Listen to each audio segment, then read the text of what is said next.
Séance de rattrapage, un podcast proposé par le Pays Charolais-Brionnais. Bonjour, je suis Marie, bienvenue dans ce podcast dans lequel Thomas vous parle des missions du Pays d'art et d'histoire. Labellisé depuis 2007, le Charolais-Brionnais sensibilise les habitants, les visiteurs et le jeune public au patrimoine et à la qualité de l'architecture et du cadre de vie. Dans ce podcast, nous revenons ensemble sur une visite, une conférence ou encore une animation pour découvrir l'histoire et le patrimoine du Charolais-Brionnais. Bonne écoute!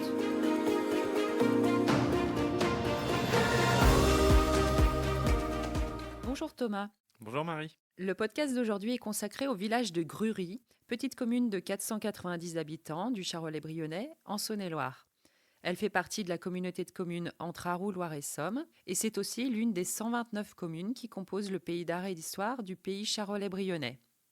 Pourquoi avoir choisi de nous parler de cette commune ? Donc cette séance de rattrapage, effectivement, elle va se concentrer sur une visite qui a eu lieu lors de la saison 2025 dans la commune de Grury. Donc c'est une visite qui a été réalisée 2 fois, donc une première fois le 30 mai et une seconde fois le 18 août. Oui, l'exercice d'aujourd'hui, il est complexe puisqu'il t'a fallu adapter les informations que tu donnais en visite sur place pour un podcast où seul Louis est sollicité. Donc, il a vraiment fallu transposer ton texte de départ pour l'adapter au format podcast. On va essayer que ça soit réussi. La visite commençait donc par un élément exceptionnel se trouvant dans le porche de l'église. Peux-tu nous le présenter ? Oui, je pense que c'est d'ailleurs un des éléments les plus exceptionnels qui se trouve dans la commune de Grury, dans cette église qui est reconstruite à la toute fin du 19e siècle, mais un élément est présent dressé contre le mur intérieur droit du porche. C'est une plate-tombe qui, elle, a été réalisée au milieu du 15e siècle, mais qui a une histoire un petit peu particulière, car la dernière mention qu'on avait d'elle, c'était en 1774 par l'abbé Courtépée, lors de sa description générale et particulière du duché de Bourgogne. Il l'évoquait de manière très rapide, il parlait du mausolée de Jean de Bourbon de Montpeyroux, sans la décrire, et après ces dates, on n'a plus aucune mention de cette plate-tombe, et elle va même disparaître finalement, et elle est retrouvée en 1879, lors des travaux de destruction de l'ancienne église. Elle avait été retournée, donc la partie gravée se trouvait face contre le sol, et elle était utilisée en dallage, et l'abbé de Grury de l'époque se rend compte de la trouvaille assez exceptionnelle. Il nous dit, en travers de l'entrée de la porte principale, une dalle gravée qui lui parut intéressante et qu'il fit transporter près de la cure. On s'en est pas rendu compte tout de suite, c'est Jean-Bernard Devèvre en 1978, avec un article qui a été le premier historien à se rendre compte de la découverte un peu exceptionnelle. Elle est aujourd'hui classée au monument historique. D'accord. Tu as utilisé le terme de plate-tombe. Est-ce que tu peux nous dire de quoi il s'agit exactement ? Oui, alors très simplement, une plate-tombe c'est une dalle funéraire, donc c'est un monument plat qui est généralement rectangulaire ou trapézoïdal. La plupart du temps elle représente le défunt et elle est également accompagnée d'une inscription funéraire pour s'intégrer dans le dallage, le sol d'un édifice. On suppose qu'elles étaient polychromes à l'origine, on a encore quelques exemples, mais forcément, vu que c'était en dallage et que des gens ont pu marcher dessus, la peinture a disparu au fur et à mesure du temps. Et qu'est-ce qui est inscrit sur cette plate-tombe et que nous révèle cette inscription ? Alors, avec la plate-tombe de Jean de Montpeyroux à Grury, on a de la chance, l'inscription reste relativement lisible, mais certaines parties sont enlevées. Mais on a encore plus de chance, on a dans les pièces originales, donc une collection qui est conservée à la BNF, une note manuscrite qui nous permet de combler les manques. On lit donc. Sigy, messire Jehan de Bourbon, seigneur de Montpeyroux, qui trépassa le jour Saint-Georges, l'an 1424, après Pâques. Et l'an 1453, Philippe de Bourbon, seigneur du dit Montpeyroux, après son dit père, fit faire cette chapelle ci de côté et cette présente sépulture, lequel gît et trépassa jour, l'an 14. J'ai le texte sous les yeux, tu nous l'as bien traduit là quand même, parce que à la lecture, je ne lis pas la même chose que toi. C'est médiéval. Voilà. Alors, qu'est-ce que nous révèle cette inscription ? Finalement, déjà, elle nous révèle l'identité de la personne qui devait être enterrée sous cette plate-tombe, Jean de Bourbon de Montpeyroux, qui fut seigneur de Montpeyroux, on en parlera un petit peu plus tard, c'est une des seigneuries qui était présente à Grury. Ce qu'elle nous apprend également, c'est qu'elle est réalisée post-mortem. C'est pas au moment de sa mort qu'on va faire édifier cette plate-tombe, mais 30 ans plus tard, et c'est son fils, Philippe de Bourbon de Montpeyroux, qui fait réaliser cette plate-tombe en mémoire de son père. Mais Ce que nous apprend également cette plate-tombe, c'est, vous l'avez entendu, il y a des moments, j'ai dit « hein, hein ». Parce qu'en fait, on a des trous. Ce qu'on suppose, c'est qu'en fait, Philippe de Bourbon de Montpérou souhaitait être enterré également sous cette plate-tombe aux côtés de son père. Ces inhumations doubles, c'est pas quelque chose d'original hein, pour la Bourgogne du XVe siècle. On l'a retrouvé assez régulièrement. On sait que Philippe de Bourbon de Montpérou est mort à l'âge de 75 ans en 1491, qu'il n'avait pas de descendance, donc la lignée va changer, on y reviendra plus tard. Et le jour de sa mort, en fait, qui était préparé hein, sur l'inscription, n'a pas été rempli. Donc qu'est-ce qu'il s'est passé? Est-ce qu'il a été inhumé ailleurs? Est-ce qu'il a quand même été inhumé ici? Mais personne n'a payé pour compléter la gravure parce que personne n'avait d'intérêt à le faire. Le mystère reste entier puisque la plate-tombe a été déplacée. D'accord. Peux-tu nous décrire la dalle et qu'est-ce qu'on y voit ou devine plutôt? Alors, on est sur une dalle où la représentation est assez exceptionnelle pour nos yeux, hein, parce que on y voit un homme en armure représenté au centre d'éléments d'architecture. Donc, la personne qui est représentée, c'est évidemment Jean de Bourbon de Montpérou. Il est debout, les mains jointes, ses yeux sont représentés ouverts, donc on le représente vivant. Pas de manière réaliste, hein, on le rappelle, ça a été gravé 30 ans après sa mort, hein. Mais ce qui nous intéresse surtout, c'est l'armure qu'il va porter parce qu'elle s'est représentée de manière excessivement précise et donc on peut mieux comprendre l'équipement militaire de cette fin du XVe siècle. Donc il va porter tout d'abord, on va le voir, une chemise de maille, donc c'est ce qui ressemble un petit peu à un haubert hein, des périodes précédentes. Donc c'est sur les éléments vides d'armure qu'on le voit sous les aisselles, au niveau du cou. Tout le reste de son corps est protégé par une armure en plate, hein. Donc c'est des armures qui apparaissent entre le XIVe et le XVe siècle pour protéger les combattants de manière plus efficace et qui protègent la totalité du corps. Alors je ne vais pas rentrer dans les détails de tous les équipements, hein, mais on peut voir un plastron qui protège le buste, une braconnière qui protège le bas-ventre. On voit très bien les différentes plaques de métal qui sont rivetées ensemble et qui vont permettre de bouger avec le combattant sans le gêner dans ses mouvements. Et ça, c'est très très bien représenté jusqu'aux solières, donc aux chaussures qu'il porte, qui sont en plein de petites plaques de métal qui vont permettre de bouger sans gêner les mouvements. Et ça, c'est extrêmement important. On a, pour finir, les éléments d'armure qu'il protège, son casque, donc c'est un armé à visière assez simple, hein, qui est un casque de cavalerie, qui est en usage à partir du XVe siècle, qui englobe complètement sa tête avec une visière à vue très fine, hein.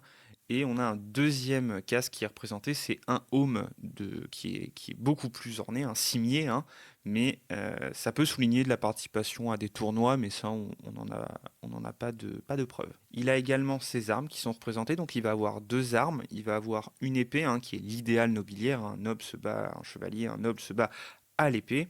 Elle est dans un fourreau, tenue sur le côté gauche, comme dans toute la présentation qu'on connaît. Et il a également une lance hein, qui vient encore souligner son appartenance à cette élite et à la cavalerie. Et la lance porte les armes de la famille de Bourbon, que l'on dit d'or au lion de gueule à la bordure de coquilles d'azur. Je vous traduis donc. On est sur un fond jaune avec un lion rouge et le tout entouré par une bordure avec des coquilles Saint-Jacques bleues. Quelques mots sur le décor qui l'entoure parce qu'on a un certain nombre d'éléments d'architecture. Donc pareil, je ne vais pas rentrer dans les détails, mais ça nous fait penser à l'intérieur d'une église, à l'intérieur d'une chapelle. On peut supposer que c'est censé représenter le purgatoire, l'endroit où Jean de Bourbon de Montpérou attend, en attendant d'être emmené au paradis, ce que vient souligner la présence de deux anges qui portent ce décor. Il y a quelque chose d'étonnant lorsqu'on s'intéresse à la composition de la commune de Grury, et c'est d'ailleurs l'une des raisons pour lesquelles tu as choisi de nous parler de cette commune aujourd'hui. Ce petit village qui ne compte au milieu du XVIIe siècle que 10 maisons dans son bourg, quelques hameaux et fermes isolées, est pourtant pourvu de 3 châteaux et de 2 mottes castrales. Alors, important de préciser malgré tout que ces trois châteaux, ces deux mottes castrales ne sont pas forcément dans un bon état, même au XVIIe siècle, hein. Les mottes castrales, on va en parler, mais elles sont invisibles, hein. On le sait aujourd'hui qu'elles ont existé, mais il n'en reste que peu de traces. Mais une présence aussi dense de châteaux pour un village aussi petit, qui se trouve pas sur une frontière importante, pas au milieu d'une route commerciale importante non plus, c'est assez compliqué à comprendre. Et comment ce maillage castral se compose-t-il? Où sont situés ces châteaux? Tout d'abord, on a ces deux petites terres, ces deux petits mottes castrales dont on a parlé, qui se trouvent dans l'actuel hameau des Richards. Elles sont à quelques centaines de mètres l'une de l'autre. Et tout ce qu'il en reste aujourd'hui, c'est une butte finalement qui a été fouillée à la fin du 19e siècle. Et on a retrouvé la présence de tuiles, de fossés larges d'une quinzaine de mètres. Donc on est sur un bâtiment défensif, sur une présence castrale, c'est sûr. Mais vu ce qu'il en reste, on peut tout de même s'interroger sur leur présence temporaire et courte a priori. Ensuite, on a un premier château d'importance qui se nomme le Folin. Il en reste aujourd'hui que des ruines, mais il domine la colline. Il est à peu près 1 kilomètre au sud du bourg. À l'est, on a un second château, lui aussi en ruine aujourd'hui, qui est le château du Brion. Et le troisième château, qui est le mieux conservé et qui est un des plus beaux de notre territoire, il est visible au nord-est de la commune, à peu près 2 km. C'est celui de Montpérou. Peux-tu nous expliquer pourquoi autant de châteaux dans un si petit village? L'expliquer, je ne sais pas, je peux faire des suppositions. En tous les cas, je l'ai déjà évoqué, il y a la question de la contemporanéité qui se pose. Est-ce que ces sites castrons étaient présents en même temps? Les mottes castrales, c'est peu probable. Par contre, on sait que Montpérou, Folin et Brion, pour une partie de leur existence en tout cas, ont une occupation contemporaine. On sait que le seigneur de Brion, par exemple, en 1503, rend hommage au seigneur de Montpérou, ou on sait que les armées royales en 1475, quand elles passent en Bourgogne, vont incendier les châteaux de Montpérou et du Folin. Donc on a ces trois châteaux. Pourquoi? La question peut se poser et je n'ai pas vraiment de réponse définitive à donner. Pas évident. Pour que l'on comprenne mieux, comment s'organisent les villages historiquement? Les villages, il faut remonter plus loin. Là, on va remonter jusqu'au 7e siècle. L'habitat est à ce moment-là dispersé. Il est encore sur le modèle des villas qui est hérité de l'Antiquité, c'est-à-dire de grandes exploitations agricoles centrées autour d'un domaine un petit peu plus riche. Mais avec l'essor de l'agriculture, en fait, l'habitat va se regrouper. Donc, on va avoir des hameaux qui vont se créer, qui sont des lieux polyfonctionnels. Donc, on va pouvoir y accueillir les réserves céréalières, des lieux de réunion notamment politiques, des lieux d'échanges commerciaux et le plus important va également être l'apparition des espaces cultuels parce que ça va correspondre à la période où l'Église va renforcer sa présence sur le territoire, notamment avec le concile de Tribure en 895 où on décide que la distance recommandée entre une église et un lieu d'habitation est fixée à 4 ou 5 000. Donc on a plein d'églises qui vont être construites. Et par rapport à ce que tu viens de nous expliquer, les châteaux dans les villages, comment ils se répartissent? Comment on choisit d'en mettre un, deux, trois? Alors les châteaux, ils vont être liés en fait au mode de vie social, c'est-à-dire qu'on a à la fin du 9e siècle la mort du dernier carolingien. Donc on a l'effondrement du système impérial qui avait été mis en place par Charlemagne, où les seigneurs étaient des nobles, mais ils ne possédaient pas directement la terre, ils en assuraient la gestion pour l'empereur. Avec l'effritement du contrôle du pouvoir central, en fait, ces nobles vont progressivement s'accaparer réellement les territoires et donc pour marquer leur emprise sur le territoire, ils vont commencer à construire un nouveau type de demeure, les mottes castrales qu'on a évoquées, donc c'est-à-dire une butte avec une tour en haut entourée d'une enceinte fortifiée. Ça permet de marquer la verticalité dans le paysage et de montrer aux yeux des habitants qui c'est le patron, si je puis dire. Progressivement, en fait, va se développer des châteaux plus fortifiés. Donc ça, c'est plus entre le 12e et le 13e siècle. On a cette seigneurie territoriale qui va s'effacer au profit d'une seigneurie domaniale. C'est l'aboutissement en fait du processus avec le château qui marque vraiment la domination sur un territoire. Et là va se multiplier la construction de châteaux pour plusieurs raisons. Déjà pour mieux contrôler le territoire, on va avoir l'apparition notamment de châteaux sur les marges, parce qu'on sait que les forêts, les marais, ce genre de zones sont des zones moins contrôlées. Donc on va construire des châteaux à proximité pour accentuer le contrôle. Mais on a également en fait une multiplication aussi des branches secondaires. Donc on va diviser le territoire contrôlé par les nobles entre différents fils pour que tout le monde soit pourvu. Et donc on va construire un château, chaque fils va construire son château pour marquer son autorité sur le lieu. Donc les châteaux de Montpérou, du Folin et Brion semblent faire partie de cette deuxième phase de construction castrale entre les 11e et 13e siècles, en lien avec l'affirmation de la domination seigneuriale sur un territoire donné. Est-ce qu'on en sait plus sur ces trois châteaux? Oui, ils doivent clairement faire partie de cette seconde phase, au vu de leur architecture et de la manière dont ils sont positionnés. Le château de Montpérou, la première mention qu'on a de lui, c'est en 1264, dans un serment de fidélité fait au duc de Bourgogne. On sait en fait qu'il appartient à une branche cadette, le château de Montpérou, c'est-à-dire que la famille de Bourbon, qui est originaire de Bourbon-Lancy, va se diviser en un nombre assez élevé de branches cadettes qui vont chacun s'implanter sur un lieu du territoire et qui vont associer également leur nom à leur château. Donc c'est comme ça que va naître la branche cadette des Bourbons-Montpérou, qui sont donc basés au niveau du château de Montpérou à Grury. Le château de Brion, on sait qu'il existe à partir de 1407, car le seigneur de Brion rend hommage au seigneur de Montpérou. Au vu du positionnement du château de Brion, notre théorie, qui ne peut pas être confirmée en l'absence d'un historien qui étudierait plus en avant le site et les sources, mais notre théorie, c'est que le château de Brion est positionné au niveau d'une forêt qui se trouve juste à la sortie de Grury, qui est bien présente, on les voit bien sur les cartes anciennes. On pense que c'est donc un vassal de Montpérou, ça on en est sûr, et qui est installé là à l'origine pour accentuer le contrôle seigneurial sur la forêt, car c'est également une période où la noblesse en fait va resserrer son autorité sur la forêt en y installant des taxes et en prenant de manière exclusive les droits de chasse. Enfin, Folin, on en sait un petit peu moins. On sait en tous les cas qu'il n'est pas vassal de Montpérou. C'est certainement malgré tout un château qui a une certaine puissance parce qu'il est assez grand, il a une architecture assez imposante, on en reparlera plus tard. On sait qu'il a également des droits de justice, le seigneur de Folin. Donc ça devait être malgré tout un seigneur important, mais à l'échelle très locale, pas à l'échelle régionale. Aujourd'hui, il reste quelques éléments du château de Folin. Est-ce que l'on sait comment il était à l'époque? Oui, aujourd'hui, il reste globalement la tour de l'entrée dans la haute cour, hein, la poterne, et également la poterne d'entrée dans la basse cour qui a été intégrée à une ferme. Donc on le voit hein, depuis Grury, hein, ça domine vraiment le village. À l'époque, on est sur un plan assez classique, hein, on a l'entrée dans le château qui se fait au moyen d'une poterne. Une fois cette poterne passée, on entre dans la basse-cour. Donc la basse-cour, c'est l'espace productif de l'ensemble castral médiéval. On retrouve tous les bâtiments de dépendance. Ça peut être très varié, hein. On ne sait pas exactement quel bâtiment il y avait à Folin, mais ça peut être étable, écurie, boulangerie, bâtiment de stockage. Vraiment tous les types de bâtiments. On sait qu'à l'origine, il devait être au nombre de 3 qui sont toujours présents au moment de la Révolution nationale. Et je vais vous lire l'extrait qu'on a retrouvé de son acte de vente aux biens nationaux. Il y a un bâtiment en mauvais état composé de 3 chambres et un grenier, un autre bâtiment consistant en une grange et 2 étables, aussi en mauvais état, auprès desquels existe un autre petit bâtiment qui est ci-devant une chapelle. L'usage des bâtiments a certainement évolué au fil du temps, et on sait qu'à l'origine, en surplomb de cette basse-cour, se trouvait la partie spécifiquement dévolue au seigneur hein, du château, qu'on appelle la haute cour, donc elle est entourée d'une courtine qui est flanquée de 3 tours rondes et de 2 tours carrées. C'est une de ces tours hein, qui reste encore aujourd'hui et qui était la tour d'entrée. On suppose qu'elle était munie d'un pont-levis, donc pour différentes raisons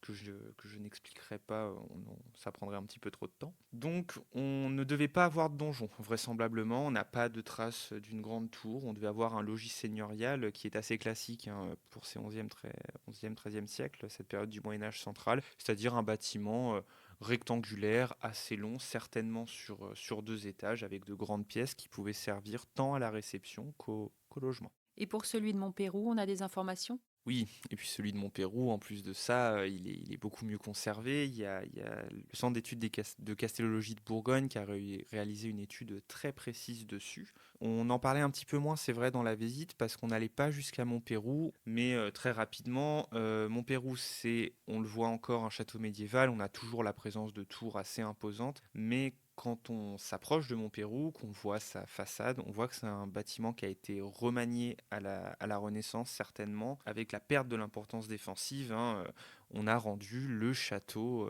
beaucoup plus confortable. Il y a une importance donnée aux détails d'architecture et pour rendre joli le château. Alors, en préparant cette visite, tu es tombé sur des archives d'une affaire particulièrement violente. Est-ce que tu peux nous en parler? Oui, tout à fait. C'est en préparant la visite du château du Folin, on est tombé sur une archive qui nous a un petit peu surpris avec une affaire croustillante. Ça se passe dans la nuit du dimanche 24 août 1777. Des hommes toquent à la porte de Louis Verrenne, qui est pionnier, donc qui est terrassier hein, et cabaretier, et qui réside au bas des bois de Valency, à quelques kilomètres du bourg de Grury. Il leur ouvre, pensant qu'il s'agit de connaissances, et lorsqu'il veut allumer un feu pour distinguer leur visage, les hommes se jettent sur lui, le rouent de coups avant de l'attacher avec des cordes. La femme de Louis Varenne, paniquée, se met à crier, les intrus lui lacèrent alors le visage avec un couteau, l'étranglent avant de l'attacher à son tour. Après ça, il cambriole la maison et emporte un butin assez fameux, et notamment une chemise d'homme neuve qui appartenait au père de la victime et qui sera importante dans le procès. Le 27 août, la chance tourne pour ces criminels lorsqu'ils sont à Issy-l'Évêque, dans un cabaret, certainement pour fêter la réussite de leur larcin. Les sergents de la justice d'Issy-l'Évêque, Toussaint Chemnard et Gaspard Doyen, apprennent la présence de 5 hommes que l'on soupçonne être des voleurs et se rendent sur place, accompagnés de François Marin, cavalier de la maréchaussée d'Autun. Après une course-poursuite sur le chemin entre Issy-l'Évêque et Grury, un homme est appréhendé, Benoît Humbert, et son complice, rapidement identifié, un certain Chandiou, a réussi à s'enfuir. Il a dû abandonner son sac. Et dans ce sac, on retrouve du tissu, et notamment la fameuse chemise qui permettra de relier ces hommes au homejacking de Louis Varenne. 2 jours plus tard, le 29 août, le procès s'ouvre au bourg de Grury, au lieu accoutumé à tenir les expéditions de justice de la baronnie du Folin. Les témoins viennent de plusieurs villages de la région. Grury, le lieu du crime, Issy-l'Évêque, le lieu de l'arrestation, mais également Crécy, lieu de résidence de Humbert et Chandiou. Les témoins de Crécy permettent de dresser le portrait des accusés. Un seul est présent. Les habitants dépeignent un groupe de mauvaise réputation qui abuse des habitants en s'installant chez eux durant les nuits sans leur demander leur avis et même volant leurs volailles pour les manger. On apprend que le jour du crime, la petite bande a passé la journée chez une habitante de Crécy qu'on n'avait pas demandé autant, à boire en compagnie de femmes qui n'étaient pas les leurs en plus. L'un d'eux aurait à cette occasion fabriqué des cordes en chanvre avant que le groupe quitte le lieu à la tombée de la nuit. Les témoignages et l'identification formelle de la chemise par plusieurs membres de la famille des victimes ne laisse guère de doute sur la culpabilité des accusés. En tout cas, le procureur, lui, en est convaincu, et au vu de la gravité de l'affaire, il ne prononce pas de peine, mais il renvoie le seul accusé qui est entre les mains de la justice à la justice royale et ordonne que les complices encore dans la nature soient pris et appréhendés au corps et conduits en prison royale de la ville de Bourbon-Lancy. Quelle histoire! Suite à ce récit, ça serait peut-être intéressant que tu nous expliques comment s'organisait le droit d'Ancien Régime. Oui, le droit d'Ancien Régime, déjà, il faut se sortir de la tête l'image d'un droit où le seigneur, même le roi, est tout-puissant et prend des décisions un petit peu au doigt mouillé. C'est un droit qui s'appuie sur des textes, et c'est des textes qui sont des héritages. Donc le premier d'entre eux, c'est le droit romain qui reste en usage même après la chute de l'Empire, donc qui est hérité de l'Antiquité. Le deuxième droit qui est utilisé, c'est le droit canon. Donc c'est le droit qui concerne tout ce qui touche à l'Église. Et enfin, le dernier, c'est le droit coutumier. C'est un droit local qui va changer d'une région à l'autre et qui est au départ un droit oral et qui est basé sur l'usage. Donc on a ces types de droits. Le droit coutumier va notamment passer à l'écrit à partir de la fin du Moyen-Âge. Donc les juges vont se baser sur ce corpus, cet ensemble de droits pour rendre leur justice. Donc on a une justice seigneuriale qui est exercée par les seigneurs. C'est la justice un petit peu de proximité qui est divisée entre trois autorités finalement. Donc on a la haute justice, la moyenne justice et la basse justice. Je vais vous lire un court extrait d'un coutumier d'Anjou qui va vous donner la définition de ces trois justices. 3 manières de juridiction, c'est à savoir haute, moyenne et basse. À la haute appartient les 4 grands cas, c'est à savoir rapt, meurtre, ancie et esserpirie de chemin. Ancie, c'est des violences faites sur des femmes enceintes, et esserpirie de chemin, c'est le vol de grand chemin. À la moyenne appartient l'exécution de simples homicides, larrosins et des excès portant 60 sols d'amende et autres. À la basse juridiction appartient la justice foncière, la connoissance de simples demandes qui ne portent que la loi d'amende, et le rhum levant et couchant, l'épave foncière et autre chose. Donc les seigneurs ont, suivant leur puissance, leur autorité et puis leur ancienneté, ces 3 justices. Et en parallèle, la monarchie, qui, dans sa volonté de reprendre le contrôle de la justice, depuis le milieu du Moyen-Âge, elle a ouvert des tribunaux royaux sur l'ensemble du territoire. C'est ce qu'on appelle les cas. Et elle se réserve également des cas que l'on appelle les cas royaux, qui ne peuvent pas être jugés par les justices seigneuriales. Ce sont donc les crimes de lèse-majesté, le sacrilège avec effraction, le port d'armes, les assemblées illicites, la sédition, les crimes d'hérésie, le rapt et l'enlèvement de personnes par force et violence. Mais pourquoi l'affaire n'est pas tranchée durant le procès donné à Grury? Alors, 2 hypothèses finalement, parce que la mention d'un lieu accoutumé à tenir la justice révèle que c'est courant qu'on tranche des cas de justice à Grury. La première, ça serait que la seigneurie du Folin ne dispose pas d'un droit de justice suffisamment haut pour juger une affaire aussi violente. Bon, on sait qu'a priori, les seigneurs de Montpérou ont le droit de haute justice car ils ont des fourches patibulaires, qui veut dire qu'ils ont le droit de mettre à mort. Et seul un seigneur haut justicier peut mettre à mort. La deuxième possibilité, ça serait qu'on considère que l'affaire est un cas royal, parce que la limite est parfois un petit peu floue entre cas royal et haute justice. Et on peut considérer que ce qui s'est passé chez Louis Varenne est un cas de rapt par force et violence, et donc ne pouvait dépendre que de la justice royale. Merci. Donc oui, voilà, tu nous donnes l'explication de effectivement pourquoi cette affaire n'a pas été jugée à Grury.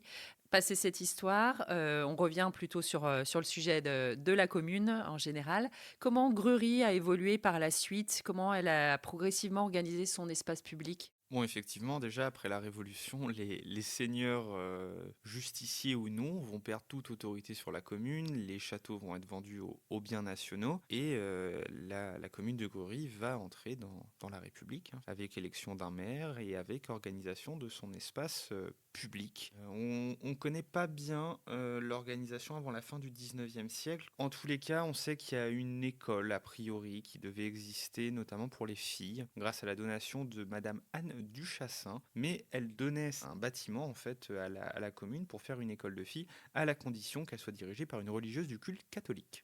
Et si cette clause n'est pas respectée, on révoque et ça sera ses héritiers normaux qui récupéreront tout ça. Donc il y a toute une affaire juridique, hein, qui va se passer parce qu'on n'arrive pas à avoir des sœurs pour faire l'enseignement. Et donc, le bâtiment va être rendu aux héritiers. Donc, il va falloir faire une autre école pour les filles. A priori, il y a déjà une école pour les garçons. Donc, en 1887, il existe toujours une école de filles, en plus de celle des garçons, parce que les filles vont être transférées dans l'école des garçons. Ça va pas forcément bien se passer au vu de la période, parce que avoir une école mixte, ça n'est pas très bien vu. Donc, l'école va être aménagée à partir de 1894 et on va transformer l'école de garçons en groupe scolaire, c'est-à-dire en un bâtiment qui pourra accueillir les filles et les garçons tout en les séparant physiquement. Et ça va se terminer en 1905. En parallèle de cela, la population de la commune augmente à cette période et la vieille église, hein, où se trouvait la fameuse plate-tombe, va devenir trop petite. Donc on va la détruire pour en construire une nouvelle. Donc en 1875, le curé de Grury va souligner l'importance en disant « Tout l'édifice n'est plus qu'une ruine où il devient de plus en plus impossible de célébrer convenablement les saints offices. » Il va falloir attendre 3 ans pour que le projet naisse réellement parce que le maire est plutôt opposé, hein, à ça. Mais en 1879, un cahier des charges est rédigé et l'église sera finalement construite et inaugurée en octobre 1900. Et donc à partir de là, la commune dispose d'une mairie, une école pour les filles et les garçons, d'une église et donc peut fonctionner tout à fait convenablement. Quelles ont été tes sources pour préparer cette visite devenue aujourd'hui un podcast? Alors les sources ont été assez nombreuses, hein. Déjà on a pu évoquer celles qu'on a trouvées dans les archives de Saône-et-Loire, donc notamment au niveau du procès, hein, on l'a évoqué. On a également eu de nombreuses sources plutôt bibliographiques, hein. Pour la plate-tombe de Grury, on s'est basé très largement sur la thèse de Guillaume Grillon, écrite en 2011, L'ultime message, étude des monuments funéraires de la Bourgogne ducale, 12e, 16e siècle, et également des ouvrages un petit peu plus généraux, hein. Je pense Nouvelle histoire du Moyen-Âge, sous la direction de Florian Mazel, La justice dans la France moderne d'Hervé Lewers, ou Crible horrible au Moyen-Âge de Maïté Billoré et Isabelle Mathieu. Voilà, on a eu un corpus assez large pour préparer cette visite. Eh bien, merci beaucoup Thomas. On voit comment prend vie le travail des coulisses aussi, malgré tout, du pays d'arrêt d'histoire. Grâce à des recherches, notamment aux archives départementales, on peut découvrir la riche histoire d'une petite commune du Charolais-Brionnais. Et là, merci de nous en faire part. Je ne saurais trop que vous recommander de vous rendre vous-même à Grury pour découvrir cette plate-tombe exceptionnelle. Et puis en marchant un petit peu, il y a quand même un certain nombre de beaux édifices castraux à découvrir. Effectivement. Merci beaucoup Thomas. Merci Marie, à bientôt.